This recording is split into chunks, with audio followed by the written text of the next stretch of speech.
Ini betul-betul amburadul, kawan-kawan. Kenapa betul-betul amburadul? Rame-rame sekarang para penegak hukumnya sepertinya melanggar hukum. Kenapa saya katakan begitu? Nah, ini dari sidang Dr. Tifa hari ini. Oleh pengadilan negeri, Dr. Tifa itu kan sudah dibebaskan, batal demi hukum semuanya. Jadi jaksa sebenarnya tidak boleh lagi mengajukan Dr. Tifa ini ke pengadilan. Tapi jaksa ini sangat kuat nampaknya motivasinya. Diajukan lagi Dr. Tifa ini sekarang. Nah, diajukan persidangan hari ini sidangnya. Dr. Tifa tidak hadir. Wah, ini baru mantap. Tak hadir. Ngapain aku hadir katanya? Aku tidak ada tersangka, tidak ada terdakwa. Ngapain aku hadir ke sidang-sidang? Sidang apaan itu?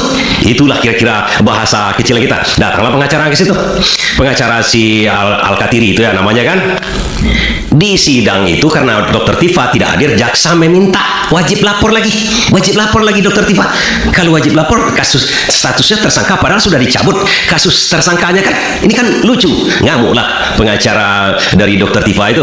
Kami ingin menyampaikan untuk melakukan permohonan mewajibkan terdakwa melakukan wajib lapor kembali kepada kami majelis, karena menghadirkan terdakwa pada persidangan juga merupakan salah satu tugas dari penuntut umum, dan pada saat dilakukan penyerahan tersangka dan barang bukti, terdakwa ini sepakat untuk kooperatif, dan salah satu nilai kooperatifnya adalah untuk dipanggil apabila ada wajib lapor. Demikian majelis. Ya, nanti seperti yang sudah saya sampaikan masih ada kesempatan memanggil. Nanti berikutnya kita tetapkan begitu ya. Majelis. Ya Pak ya, mohon maaf ya Pak ya, karena di sini terdakwa belum hadir, penasihat hukum kan belum mewakili gitu ya, belum mendampingi. Enggak, saya nanggapi ini aja. Dikatakan Enggak usah Pak ya. kalau memang wajib lapor kembali berarti statusnya tersangka. Saya belum menetapkan kalau wajib lapor kembali. Jadi dipanggil terlebih dahulu untuk persidangan hari Kamis tanggal 27 Agustus 2026. Sidang selesai, ditutup. Disuruh wajib lapor lagi. Oke, kalau emang wajib lapor tapi status kami jauh. Bahkan sidang kemarin pun juga tidak ada. Oleh sebab itu secara tersirat BGU mengakui bahwa ini sudah tidak ada berarti. Kenapa ini amburadul? Kenapa ini melanggar hukum? Namanya para penegak hukum. Pertama begini kawan-kawan, menurut KUHP yang baru 63 di kuhap baru dikatakan kalau ada pra peradilan maka sidang pokok perkara harus ditunda. Ya, saya bacakan secara huruf E ya. Jadi biar kita tidak keliru ya. 163 ayat 1 huruf E. Acara pemeriksaan pra peradilan ditentukan sebagai berikut. E. Selama pemeriksaan sebagaimana dimaksud dalam huruf C belum selesai, pemeriksaan pokok perkara di pengadilan tidak dapat diselenggarakan. Ya, ini undang-undang dan jelas alasannya alasan yang didasarkan pada undang-undang. Kita tahu bahwa dalam kasus Dr. Tifa ini baru dibacakan permohonan kemarin. Hari ini jadwalnya jawaban termohon. Kalau replik mau digunakan replik, kemudian duplik dari termohon. Besoknya lagi ini hari apa ini? Hari Kamis, Jumat, mungkin Senin. Senin itu pemeriksaan saksi dan ahli dari pihak termohon. Selasa pemeriksaan saksi dan ahli dari pihak termohon. Kemudian Rabu penyerahan kesimpulan. Nah, barulah kemudian kira-kira Jumat itu akan putusan atau Senin. Karena hari kerja tidak dihitung untuk 7 hari tersebut. Hari libur tidak dihitung. Jadi dengan demikian menurut saya tidak patut jaksa penuntut umum untuk memanggil persidangan karena pra peradilan sedang berlangsung. Di tengah dinamika politik nasional dan derasnya arus informasi di media sosial, publik kembali dihadapkan pada sebuah perdebatan yang tak kunjung usai. Polemik mengenai dokumen pendidikan Presiden Joko Widodo menjadi isu yang terus muncul ke permukaan. Bukan hanya menjadi perbincangan di tingkat akar rumput, persoalan ini bahkan menarik perhatian tokoh-tokoh besar dalam perpolitikan tanah air. Salah satu suara yang menegaskan pentingnya penyelesaian polemik ini datang dari dua figur nasional, Susilo Bambang Yudhoyono, SBY, dan Agus Harimurti Yudhoyono, AHY. Mereka menyoroti bahwa perdebatan mengenai keaslian ijazah presiden tidak bisa dibiarkan berlarut-larut. Bukan hanya karena polemik ini menyangkut martabat seorang kepala negara, tetapi juga karena menyangkut kepercayaan rakyat terhadap institusi negeri ini. Bagi kami, sikap dan posisi kritis seperti itu adalah sesuatu yang fundamental. Alasan kami sederhana dan hanya satu, yaitu Partai Demokrat ingin pemerintah sukses. Karena jika pemerintah sukses, maka negara dan rakyat kita akan selamat. Sayangnya, niat baik seperti itu seringkali disalahartikan. pandangan atau masukan kritis dianggap sebagai bentuk serangan atau gangguan untuk kepentingan politik tertentu. Lebih menyakitkan jika setiap masukan dan pandangan yang berbeda dianggap sebagai bentuk perlawanan, dianggap tidak merah putih.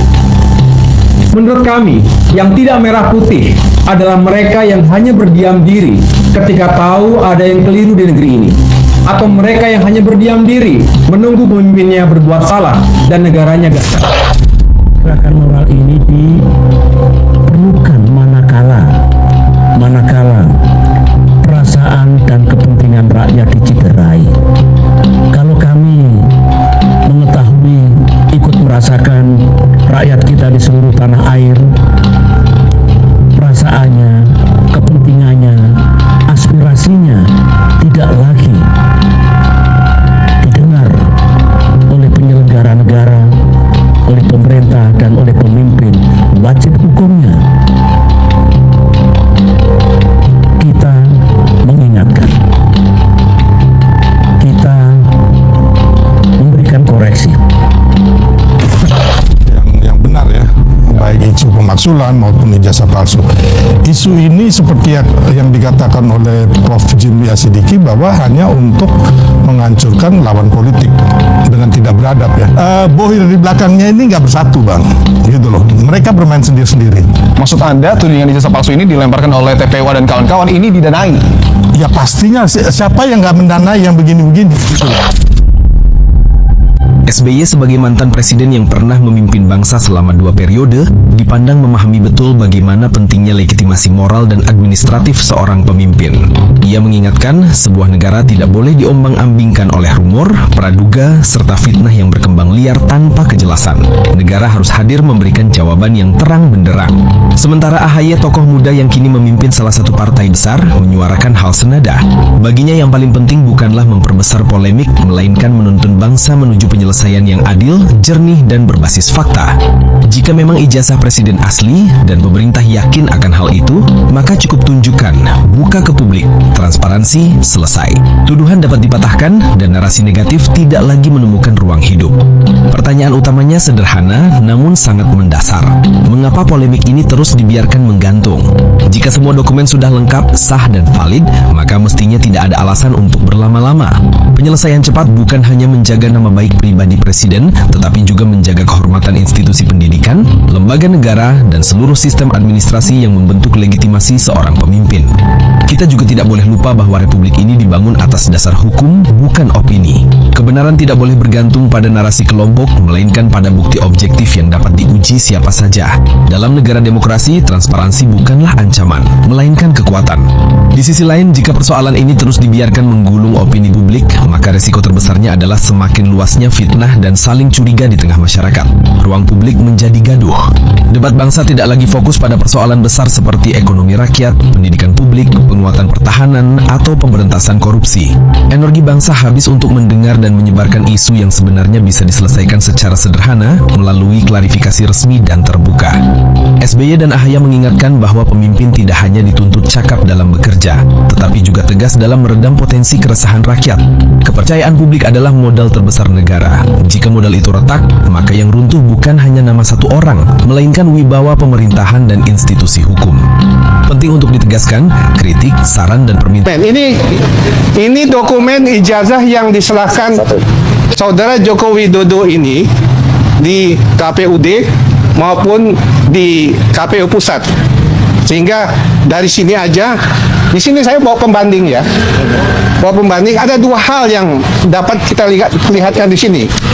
Yaitu ijazah Joko Widodo ini, seperti tadi saya sampaikan, cacat hukum dalam proses pemilihan karena tidak ada tanggal yang diberikan oleh Ujintas Gajah Mada. Sementara yang ini ya, pembandingnya ini ada. Kemudian satu lagi yang bisa kita lihat dengan kasat mata. Setiap surat, setiap ijazah katakanlah ini ada penomoran. Ijazah Saudara Joko Widodo ini ada memberi nomor 1120. Sementara ini ada pembanding dari sama-sama Gajah Mada dengan nomor 47190 M.H Fakultas Hukum, kemudian garis miring 18. Jadi untuk itu makanya seperti saya sampaikan tadi ada 3 bagian dokumen yang kita mintakan, yaitu SOP. Jadi dari yang terakhir saya katakan tadi, kalaupun ada penomoran itu ada aturannya ya, gitu ya Pak ya semua ya. Setiap penomoran yang membuat surat, katakanlah surat kami juga melakukan itu, baik itu nomor maupun institusi, kode, bulan, seperti itu kan ada tahun. Jadi, tapi ini yang secara kasat mata kita lihat. Makanya, seperti yang saya sampaikan tadi, Universitas Gadjah Mada lewat kuasa hukumnya menyampaikan banding, dan kita akan teruskan. Jadi yang terakhir yang ingin saya sampaikan, negara Indonesia itu telah memiliki undang-undang keterbukaan informasi publik sejak tahun 2008. Dan itu dalam undang-undangnya nomor 14 tahun 2008 tersebut, itu tidak ada lagi mestinya hal-hal yang dapat membuat orang itu lari dari tanggung jawabnya ketika ia melakukan atau membuat suatu dokumen yang hubungannya untuk kepentingan dan keuntungan dirinya sendiri. Demikian yang dapat saya sampaikan. Mungkin setelah ini kalau ada yang mau bertanya atau mau foto ya silakan. Ya. Demikian, Sekarang ke Bung Gafur dulu, biar yang lain dulu. Oke. Ya. Maju dulu. Assalamualaikum warahmatullahi wabarakatuh. Assalamualaikum. Bang Aka izin, Mas Roy, Bang Samsir, sahabat-sahabat yang lain, ada Bang Azam juga di belakang, ada teman seperjuangan kita juga Bang Rustam Effendi, ada aliansi rakyat menggugat, kekuatan emak-emak ya. Halo Sobat Politik, selamat datang kembali di channel Fakta Politik, tempat kita mengupas tuntas setiap peristiwa panas, fakta tersembunyi, dan dinamika hukum yang sedang mengguncang panggung publik serta penegakan hukum di tanah air. Teman-teman, sebelum kita melanjutkan, jangan lupa tekan tombol subscribe dan berikan like pada video ini, dan nyalakan lonceng notifikasi agar teman-teman tidak ketinggalan pembahasan mendalam dan informasi terpercaya yang akan kita sajikan setiap hari. Teman-teman, kali ini kita akan membedah secara tuntas perkembangan terbaru dari polemik dugaan ijazah palsu Presiden Joko Widodo. Ya, isu ini kembali memanas setelah berbagai dinamika hukum dan kesaksian penting muncul di persidangan. Mengapa teman-teman isu ini sudah berjalan bertahun-tahun? Ya, ini terus bergulir dan tidak kunjung padam. Ya, apa saja temuan fakta, pandangan pakar hukum, serta bukti-bukti yang dihadirkan pada aksi sidang di lapangan? Mari kita bedah rentetan peristiwanya secara objektif, logis, dan mendalam.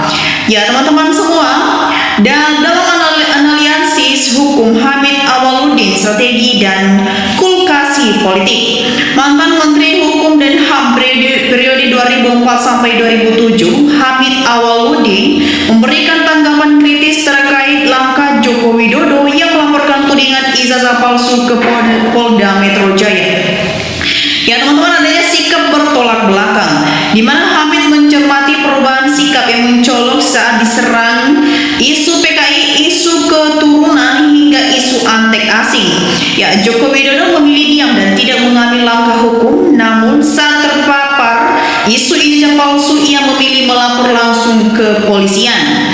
Ya teman-teman semua, ada yang kedua, ada yang tudingan playing victim. Ya, Hamid menilai langkah melaporkan ke polisi ini menunjukkan posisi yang terpojok, di mana teman-teman ia melihat ada indikasi strategi yang memelihara narasi terlazimi atau playing victim untuk menarik simpati publik. Yang ketiga teman-teman, dampak substansial atau isu ijazah memiliki bobot hukum sangat tinggi jika seorang terbukti menggunakan dokumen tidak sah atau mendaftar sebagai presiden. Ya, hal ini akan berkategori membohongi seluruh rakyat Indonesia. Yang selanjutnya teman-teman, pilihan penyelesaian. Ya, seharusnya teman-teman polemik ini dapat selesai secara sederhana tanpa ada drama dan transparan yang cukup. Ya, ini adalah menjadi dokumen fisik asli secara terbuka kepada publik dan media massa tanpa perlu proses hukum berbelit-belit. Ya teman-teman, kita mulai juga proses hukum melalui gugatan Sit in the Lawsuit menghadirkan fakta-fakta baru di persidangan. Ya, mereka menghadirkan keterangan saksi kunci. Ya, di mana teman-teman saksi utama yang dihadirkan penggugat memberikan kesaksian di bawah sumpah. Saksi menyatakan adanya perbedaan fisik yang signifikan antara sosok yang dilihat langsung dengan foto pada lembar ijazah yang dipublikasikan. Di mana teman-teman perbedaan tersebut mencakup bentuk wajah, bibir, telinga, hidung, hingga struktur dokumen. Ya, saksi lain Pak Rujito menyampaikan penilaian teknis mengenai tekstur kertas dan ciri fisik lembar ijazah yang dinilai berbeda dari standar dokumen resmi pada periode tersebut. Selanjutnya teman-teman, mereka menghadirkan status barang bukti kepolisian. Ya, pihak penggugat tidak mempertanyakan kepolisian selaku tergugat yang tidak menampilkan fisik dokumen yang disita di ruang persidangan. Penggugat menekankan pentingnya pemisahan yang jelas antara status barang bukti dan barang titipan. Ya teman-teman semua, kita melihat juga adanya perbandingan komparatif ijazah alumni UGM angkatan 1980-an. Ya teman-teman, dalam video seorang alumnus UGM angkatan 1980 memperlihatkan dan membandingkan fisik ijazah asli sebagai pembanding baku. Ya, mereka menghadirkan struktur dan format fisik. Ya, ijazah di era 1980-an UGM yang memiliki format khas, nama lulusan dan nomor induk mahasiswa atau NIM ditulis menggunakan tulis tangan. Ya, di sini juga teman-teman mereka menghadirkan atribut resmi. Ya, tertera nomor seri cetak kode fakultas tanda tangan dekan saat itu Profesor Dr. Proyoto serta tanda tangan rektor. Ya, teman-teman mereka juga menghadirkan ciri keamanan dokumen. Terdapat watermark khas UGM pada kertas dan bagian belakang lembar ijazah dalam keadaan polos. Ya, selanjutnya teman-teman, dokumen pendukung administrasi. Nah, di sini mereka melakukan proses penerbitan ijazah selalu mensyaratkan dokumen administratif pendukung yang lengkap seperti surat keterangan bebas pinjam perpustakaan pusat UGM serta arsip akademik di tingkat fakultas. Ya, teman-teman semua, dalam gugatan atau di video kita melihat teman-teman ada gelombang kritik publik dan reputasi akademik UGM. Ya, polemik ini berdampak luas terhadap pandangan masyarakat terhadap Universitas Gadjah Mada, ya di mana teman-teman mereka mengkritik terhadap kepemimpinan rektorat. Ya, publik dan sejumlah tokoh mengkritik sikap rektor UGM Profesor Ova Emilia. Rektorat dinilai hanya memberikan pernyataan naratif tanpa menampilkan bukti fisik arsip secara transparan. Yang kedua teman-teman, mereka juga menyoroti konflik kepentingan, di mana teman-teman netizen meragukan independensi kepemimpinan kampus. Muncul berbagai spekulasi mengenai latar belakang hukum dan tekanan administratif yang mempengaruhi ketegasan sikap lembaga. Ya teman-teman, ketiga ada tuntutan transparansi media. Ya, di mana teman-teman masyarakat mendesak UGM menggelar konferensi pers terbuka bersama media massa independen untuk memverifikasi dokumen secara fisik guna menjaga reputasi dan integritas akademik kampus. Nah, sobat politik semua, polemik ini bukan sekedar persoalan lembar kertas saja. Ya, di mana teman-teman inilah ujian terhadap transparansi, kebenaran hukum dan integritas selembaga pendidikan tinggi di negara kita. Masyarakat juga teman-teman membutuhkan kepastian hukum yang transparan dan berbasis data sah, bukan sekedar adu narasi opini di ruang publik. Ya, teman-teman sobat politik semua, bagaimana pendapat kalian melihat perkembangan fakta-fakta persidangan ini? Mari teman-teman tuliskan pandangan dan analisis kalian di kolom komentar di bawah dan tunjukkan argumen yang kritik, santun dan berbasis data. Ya teman-teman, jangan lupa juga untuk share video ini ke teman-teman kita yang lain agar banyak yang melek akan politik. Ya teman-teman, kita melihat di cuplikan video ini ada banyak tanggapan dari netizen yang sudah memberikan tanggapannya, dan mari kita saksikan bersama teman-teman bagaimana perkembangannya. Ya teman-teman, di sini disampaikan oleh teman kita Narsupakia. Di sini dia berberapa teman-teman, KPU, Bawaslu, MK survei, nyibul buzzer, staf-staf BUMN, jublir penjilat Jokowi yang merusak demokrasi, hukum tatanan negara Republik Indonesia. Teman-teman, kita lanjut di sini juga teman kita Syarif. Di sini dia berberapa teman-teman, termasuk anggota kepolisian yang menangani pendidikan terkait ijazah dan Kapolri serta kejaksaan harus diproses dan dipecat. Teman-teman, kita lanjut di sini teman kita Didi Nur Sandi. Di sini dia berberapa teman-teman, Mayor Teddy harus juga dilengserkan karena merupakan termul juga melanggar konstitusi.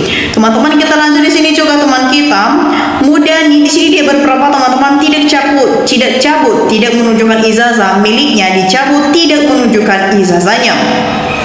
Teman-teman, disampaikan oleh teman kita Putut di sini dia berpendapat teman-teman, pakai logika saja. Untuk apa keluarkan duit puluhan miliar untuk bayar termul, bayar pengacara, bayar preman, bayar reuni-reunian, bayar riajan? Kalau bisa tunjukkan ijazahnya tanpa keluar duit, berarti memang tidak ada ijazah atau ijazahnya palsu dan gitu saja, salam waras.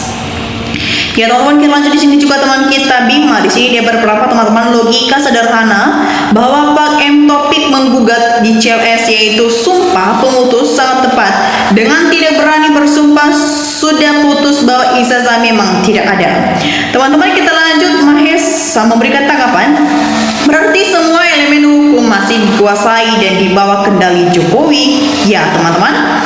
Ya, disampaikan juga teman kita Bapak Suyatmo. Dia berpendapat teman-teman, rakyat yang cerdas akan sehatnya dukung Bang Roy, Bu Dr. Tifa CS. Semoga sehat selalu dan dimudahkan perjuangan demi kebenaran dan keadilan. Ya teman-teman, kita lanjut di sini juga teman kita Iksanudinaja. Di sini dia berpendapat teman-teman, polisi mati-matian untuk merekayasa kasus ijazah palsu Jokowi. Jokowi tidak terjerat dengan kasus ijazah palsunya. Akibat kami anggap polisi tidak bisa bekerja karena tekanan dari pemimpinannya. Ya teman-teman, Kusno Pangadi di sini dia berpendapat teman-teman, sebelum Jokowi mati Indonesia tidak akan tentram. Ya teman-teman, kita lanjut di sini juga teman kita Yusuf. Di sini dia berpendapat teman-teman, kira-kira kapan masalah ijazah selesai? Tamat dari dulu, nggak selesai-selesai. Nah teman-teman semua, bagaimana tanggapan kalian mengenai isu polemik dan tanggapan teman-teman kita yang sudah kita saksikan bersama ini? Jangan lupa juga teman-teman untuk memberikan analisis kalian di kolom komentar di bawah. Dan demikian saja untuk cuplikan video kali ini. Jangan lupa saksikan video berikut yang tak kalah menarik dari channel ini yang kita sajikan setiap hari. Agar teman-teman tidak ketinggalan, jangan lupa untuk subscribe dan berikan lonceng notifikasinya agar teman-teman selalu dapat notifikasi dari channel ini. Dan teman-teman, salam NKRI, harga mati.